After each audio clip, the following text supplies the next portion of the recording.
ನಿಮ್ಗೇನಾದ್ರೂ acidity, ಅಜೀರ್ಣತೆ ಅಥವಾ ಹೊಟ್ಟೆ ಉಬ್ರ ಬರುವಂತ ಸಮಸ್ಯೆ ಇದೆಯಾ? ಇದು ಕೇವಲ ನಿಮ್ಮ ಊಟದಿಂದಾಗ್ಲಿ ಅಥವಾ ಸ್ಟ್ರೆಸ್ ಇಂದ ಬರುವಂತ ಸಮಸ್ಯೆ ಅಲ್ಲ. ಇದು ಒಂದು ಬ್ಯಾಕ್ಟೀರಿಯಲ್ ಇನ್ಫೆಕ್ಷನ್ ಆಗಿರೋ ಚಾನ್ಸಸ್ ಇರುತ್ತೆ.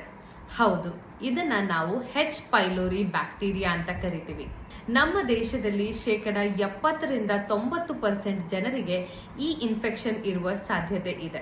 ಈ ಇನ್ಫೆಕ್ಷನ್ ಆಗಿರೋರಿಗೆ ಒಂದು ಚಿಕ್ಕ ಹೊಟ್ಟೆ ನೋವು ಅಥವಾ ಅಜೀರ್ಣತೆಯಿಂದ ಸಿವಿಯರ್ ಆಗಿ ಗ್ಯಾಸ್ಟ್ರಿಕ್ ಅಲ್ಸರ್ ಅಥವಾ ವಾಂತಿ, ಲೂಸ್ ಮೋಷನ್ ಈ ರೀತಿ ಸಮಸ್ಯೆಗಳು ಕೂಡ ಇರಬಹುದು. ಸೊ ಇದನ್ನ ಹೇಗೆ ತಡೆಗಟ್ಟಬೇಕು? ನಂಬರ್ 1, ಕ್ಲಿನ್ಲಿನೆಸ್ ನ ಮೇಂಟೈನ್ ಮಾಡಬೇಕು. ಊಟ ಮಾಡೋ ಮುಂಚೆ ಮತ್ತು ಊಟ ಆದ್ಮೇಲೆ ಕೈಗಳನ್ನ ಚೆನ್ನಾಗಿ ತೊಳ್ಕೊಳ್ಳಿ.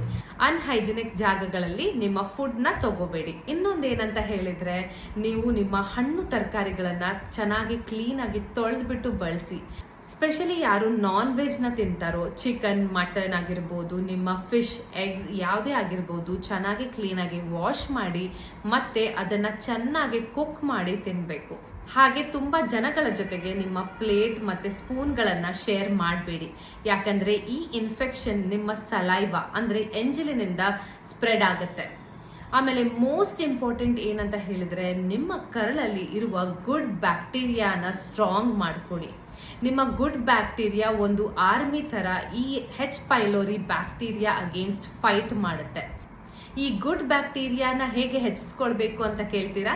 ಹಾಗಿದ್ರೆ ನಮ್ಮ ಚಾನೆಲ್ಗೆ ಸಬ್ಸ್ಕ್ರೈಬ್ ಮಾಡಿ ಮತ್ತೆ ಮುಂದೆ ಇದೇ ರೀತಿ ಗಟ್ ಹೆಲ್ತ್ ಇಂಪ್ರೂವ್ ಮಾಡಕ್ಕೆ ಟಿಪ್ಸ್ ಗಳನ್ನ ಪಡಿತಾ ಇರಿ.